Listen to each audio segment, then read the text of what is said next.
어디에 가도 문제는 있기 마련이고 또 사람과의 갈등 또 우리가 생각지도 못한 위기를 만나게 됩니다. 문제는 항상 있기 마련입니다.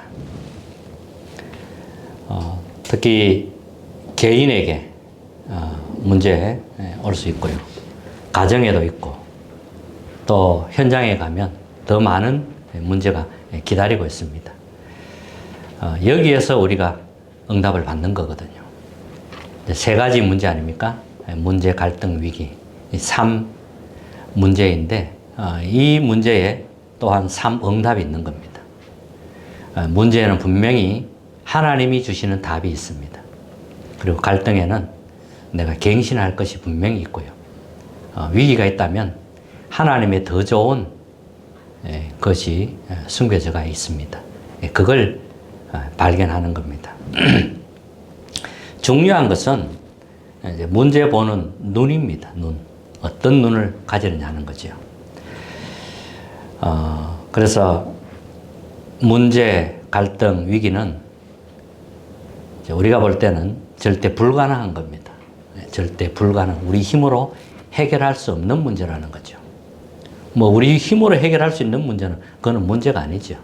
문제가 아니고 우리 힘으로 해결할 수 없는 게 절대 불가능한 겁니다.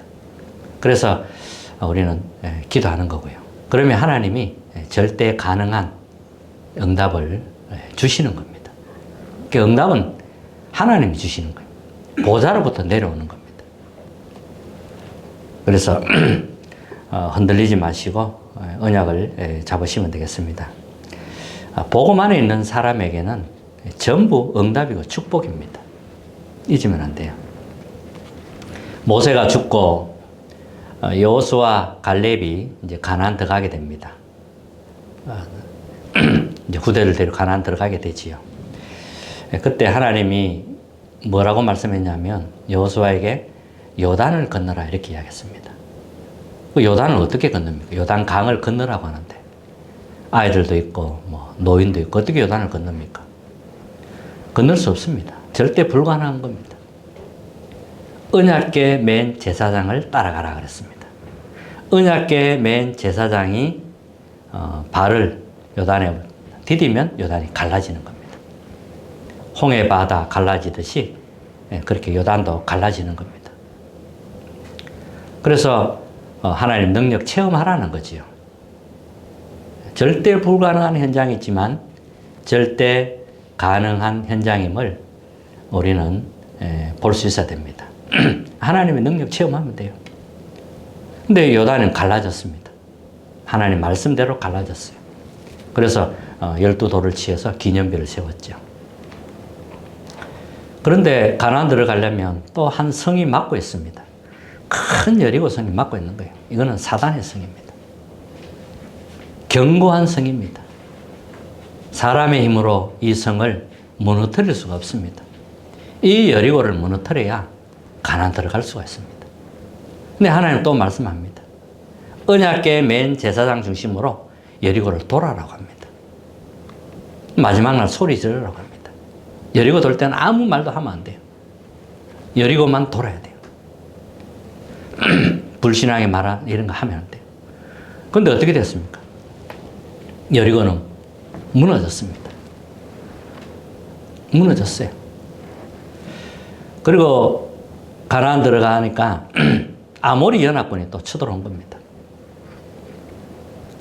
아모리 연합군을 어떻게 이기겠습니까? 근데 하나님은 이기게 했어요.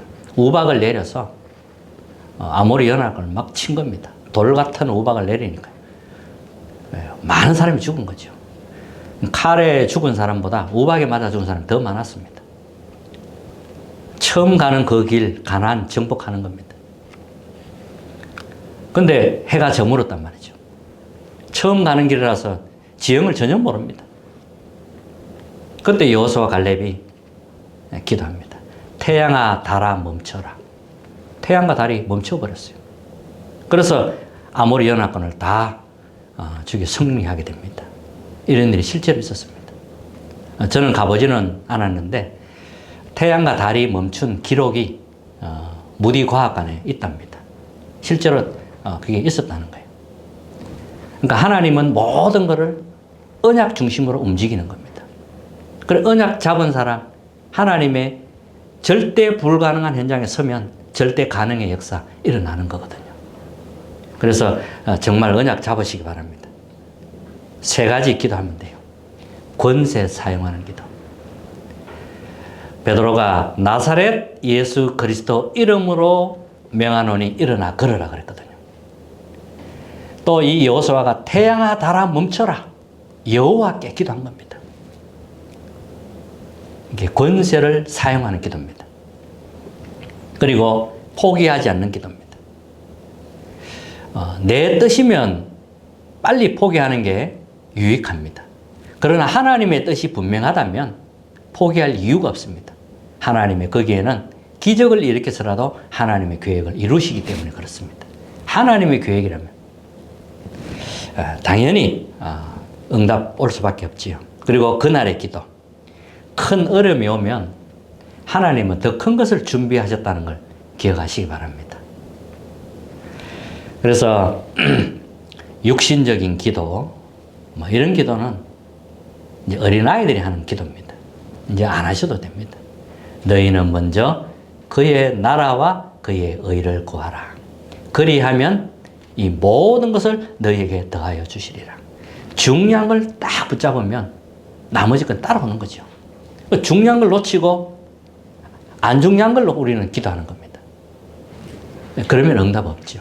중요한 걸 딱 붙잡아야 됩니다. 제자는 말씀을 알아듣습니다. 제자는 말씀이 들리죠. 이 말씀을 잘 알아듣게 돼요. 특히 복음의 말씀에 반응이 하게 되어 있습니다. 그게 제자입니다. 제자는 복음의 말씀을 듣고 싶어 합니다. 하나님의 음성을 듣고 싶어 해요. 그게 제자입니다. 그래서 든든한 하나님의 망대, 이정표를 세우라는 겁니다. 망대가 서야 돼요. 그리스도께서 말씀하신 하나님의 나라의 것, 그리고 보좌의 것이라 해야 승리할 수 있습니다. 그게 망대입니다. 하나님의 여정이고 하나님의 이정표입니다. 그런데 우리는 먼저 들어간 게 있거든요. 먼저 들어간 게 있습니다. 누구나 다 그렇지요. 그게 흑암의 망대라고 합니다.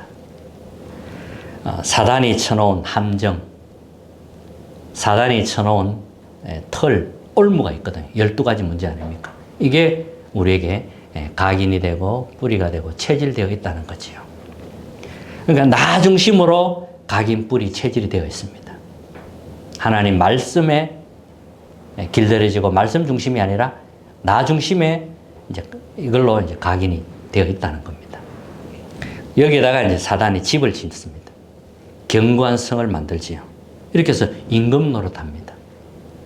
이게 흑암의 망대입니다. 이게 무너져야 됩니다. 흑암의 망대는 나 중심으로 만들어져가 있습니다. 여기에다가 이제 상처가 딱 같이 맞물려 있지요. 상처만 있는 게 아닙니다.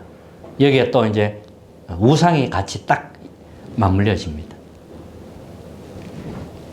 자, 이게 합쳐져서 이제 영적 문제가 되고 견고한 흑암의 망대가 되는 겁니다.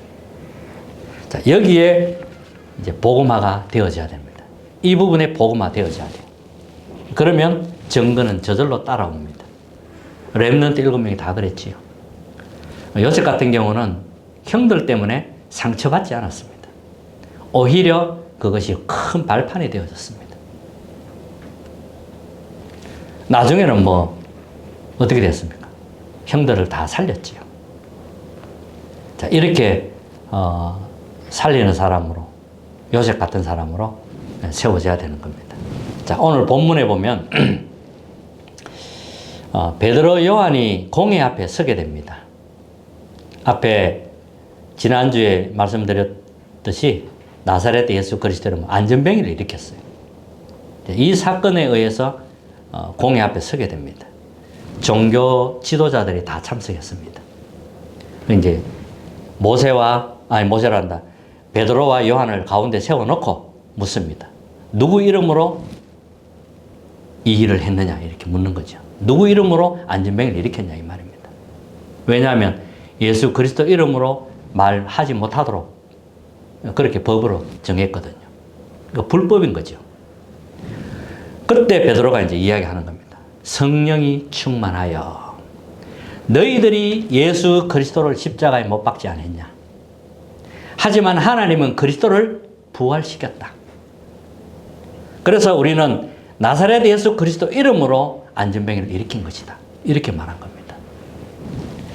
11절에 보니까요. 예수는 너희 건축자들의 버린 돌로서 집 모퉁이의 머릿돌이 되었노니라. 그러면서 뭐라고 했냐면 다른 이로서는 구원을 받을 수 없나니 천하 사람 중에 구원받을 만한 다른 이름을 우리에게 주신 일이 없음이라. 베드로가 십자가 질 때 도망갔어요. 또 예수님을 3번이나 부인했지요. 근데 베드로가 중심이 틀린 건 아니었어요. 그 순간에 이제 두려워서 그렇게 이제 한 거지 마음이 변했거나 그런 건 전혀 아니었습니다. 근데 베드로가 이제 성령이 충만하고 나서부터 성령이 임하고 나서부터는 법정 앞에서도 담대하게 그리스도를 말한 겁니다. 다른 이름을 우리에게 주신 일이 없느니라 이렇게 이야기합니다. 천하인간의 구원받을 만한 다른 이름을 우리에게 주신 일이 없다고 했습니다. 이건 완전히 성령에 잡혀야 고백할 수 있거든요. 자, 그래서 오늘 첫 번째입니다. 집 모퉁이의 머릿돌이 되신 그리스도입니다. 사람들은 그리스도를 죽이고 버렸습니다. 우리 인간이 다 그래요. 그런데 하나님은 그리스도를 부활시켰습니다. 그리스도께서 살아나셨어요. 이 이름으로 우리는 기도하는 겁니다. 부활하신 예수 그리스도 이름으로, 나사렛 예수 그리스도 이름으로 명령한 겁니다. 다른 이름 없습니다. 다른 이름은 구원할 이름이 못 되지요. 다른 이름은 다 종교입니다. 자, 그런데 집 모퉁이의 머릿돌이 되었다 했습니다.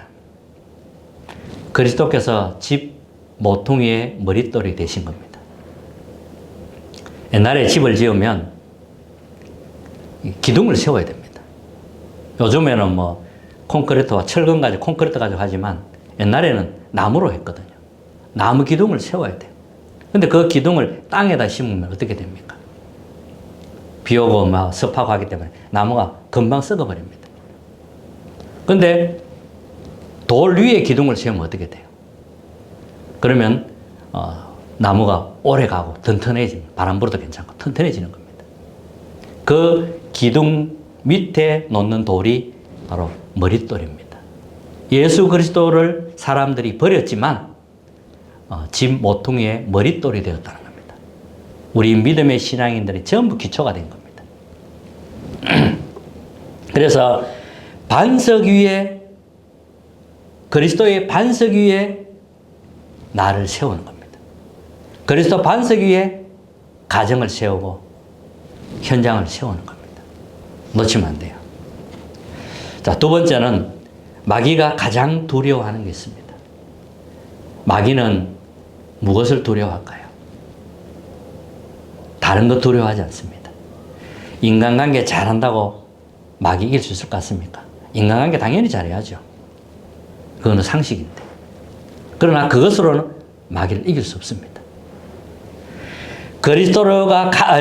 마귀가 가장 두려워하고 무서워하는 게 나사렛 예수 그리스도입니다. 그리스도를 가장 두려워하고 무서워합니다. 그래서 우리는 그리스도의 권세를 사용하는 겁니다. 베드로가 그리스도를 고백했을 때 너는 베드로라 반석 위에 내 교회를 세우리니 음부의 권세가 너를 이기지 못하리라 했습니다. 음부의 권세가 너를 절대로 이길 수 없다는 겁니다. 그리스도 반석 위에 세워지면. 그리고 천국 열쇠를 준다 그랬거든요. 자, 그러면 이 사탄이 가장 무서워하는 사람이 있어요. 두려워하는 사람이 있는 겁니다. 오직 그리스도 하는 사람. 오직 복음하는 사람을 두려워합니다. 어떤 사람을 두려워할까요? 그리스도를 두려워하는데 오직 복음 24 하는 사람을 두려워합니다. 마귀가 두려워하죠. 자, 그러면 세 번째입니다. 절대 불가능한 현장에 절대 가능의 빛을 비추게 됩니다. 자, 복음 24가 되면 절대 불가능한 현장인데 절대 가능한 복음의 빛을 계속 비추게 됩니다. 그래서 성령이 충만한 이 베드로가 안전뱅이에게, 그전에는 몰랐죠. 근데 성령이 충만하니까 그때는 안전뱅이가 보인 겁니다. 아, 이 안전뱅이가 운명에 묶여 있구나. 이게 지금 성전 명문에 앉아서 종교인이구나. 이게 완전히 운명에 묶여 있구나. 이게 지금 동전이 필요한 게 아니야, 지금 이 사람한테. 나사렛 예수 그리스도 이름으로 명하노니 일어나 걸어라, 이렇게 이야기한 겁니다. 그랬더니 몸에서 성령이 역사하니까 몸에 막 이렇게 굳어있고 묶여있던 부분이 풀리기 시작한 거죠. 신경세포가 막 살아난 겁니다. 이렇게 해서 일어나게 된 거죠. 이것 때문에 이제 종교 지도자들이 공에 세워놓고 왜 그리스도 이름으로 말하느냐, 이렇게 말하는 겁니다. 이 안전뱅이에 그리스도의 생명의 빛이 들어간 겁니다. 다른 이름 없습니다. 오직이라 해야 됩니다. 그리고 사도행전 7장에 보면 스데반이 순교하는 그런 장면이 나옵니다. 절대 불가능한 그 현장에서 스데반이 너무나도 확실한 복음을 전합니다. 이건 성령에 잡히지 않으면 이렇게 할 수가 없습니다. 죽음의 현장에서 죽음을 각오하고 순교를 각오하고 말하면 안 되는 그 자리에서 확실하게 복음을 말한 겁니다. 그렇게 해서 이제 그리스도를 말했는데 막 사람들이 이를 갈고 이 스데반을 돌로 쳐 죽였잖아요. 그러니까 막 핍박이 오니까 이제 사람들이 그때부터 막 흩어지기 시작한 겁니다. 근데 스데반이 죽으면 뭐 다 끝나는 줄 알죠, 사람들은. 그렇지 않습니다. 하나님은 사람들을 흩었습니다. 그리고 나서 안디옥에 다시 모은 겁니다. 안디옥 교회가 탄생한 겁니다. 본격적으로 전도 선교하기 위해서 하나님 안디옥 교회를 탄생시킨 겁니다. 그게 이제 바울 팀이죠. 놀라운 일이 아니겠습니까? 이때만 해도 바울은 교회를 핍박하던 사람이었습니다. 스데반이 죽는 걸, 돌 맞아 죽는 걸 보고 마땅히 여기니라 그랬거든요. 너무 뭐 핍박이 심하니까 사람들이 흩어질 수밖에 없습니다. 이때 이제 또 빌립 같은 경우는 사마리아에 가서 복음을 전하게 됩니다. 사마리아 땅에는 들어갈 수 없습니다. 혼혈족이라서 유대인들이 싫어하죠. 거기에서 복음을 전했습니다. 복음을 전했는데 많은 더러운 귀신이 떠나가고 병자들이 치유되고 그 성에 큰 기쁨이 있더라 그랬습니다. 예수님이 말씀하셨습니다. 성령이, 오직 성령이 너희에게 임하시면 너희가 권능 받고 그랬어요. 그 다음에 예루살렘, 유대, 사마리아 땅 끝까지 이르러 내 증인이 되라. 땅 끝까지 복음 전하게 된다는 겁니다. 그리고 사도행전 13장, 16장, 19장에 보면 바울은 이게 점술 현장을 살렸고요. 무속 현장, 우상 현장을 살렸습니다. 아무도 손도 댈 수 없는 절대 불가능한 현장이었습니다. 여기에 그리스도의 복음을 전한 겁니다. 담대하게. 이렇게 해서 절대 망대를 세우게 되었습니다. 승리하게 되었죠. 자, 결론입니다. 우리는 파수꾼입니다. 파수꾼은 망대가 있어야 돼요. 그리고 24 기도 있는 사람이 파수꾼입니다. 성을 지켜야 되기 때문에 망대가 있어야 돼요. 24 하는 사람이 파수꾼입니다. 그래서 망대 여정 이정표를 세우기 위해서 계속 기도하시기 바랍니다. 그러면 하나님이 주시는 힘을 얻게 되고 능력을 얻게 되고 건강도 회복됩니다. 하나님이 원하는 것 하니까요. 하나님 원하는 망대 세우니까요. 당연히 뭐 하나님이 응답하시죠. 그리고 기도를 이제 모든 걸 이제 생각을 기도로 바꾸는 겁니다. 순간순간 하루에 집중하는 시간이 한 번 있어야 되고요. 그 나머지는 계속 기도하는 겁니다. 그냥 낮에는 생각을 가지고 생각나는 대로 불신앙하지 말고 생각나는 대로 기도로 연결시키는 겁니다. 하나님 저 사람 살려주시옵소서. 하나님 저 사람 우상숭배하는데 하나님 저기에 복음이 들어갈 수 있도록 역사해 주옵소서. 이렇게 이제 기도를 예를 들자면 연결한다는 거죠. 자, 그러면 이제 정거를 회복하려면 어떻게 해야 되냐면 5가지 흐름이 있는데 말씀의 흐름을 타면 되고요. 그 다음에 기도 응답의 흐름, 전도의 흐름이 있는 겁니다. 왜냐하면 성삼위 하나님은 지금도 말씀을 이루고 계시고 기도 응답하고 계시고 구원의 역사 이루고 계시니까요. 이 흐름을 타는 게 중요하죠. 그러면 한 지역, 한 나라가 보이게 됩니다. 영적 흐름을 보게 된다는 거죠. 다른 이름을 우리에게 주신 일이 없음이니라 했습니다. 한 주간도 최고의 은혜가 임하는 한 주간 되시길 바라고요. 정말 영적 싸움 하면서 승리한 한 주간 되시길 주님의 이름으로 축복합니다. 찬송가 445장입니다.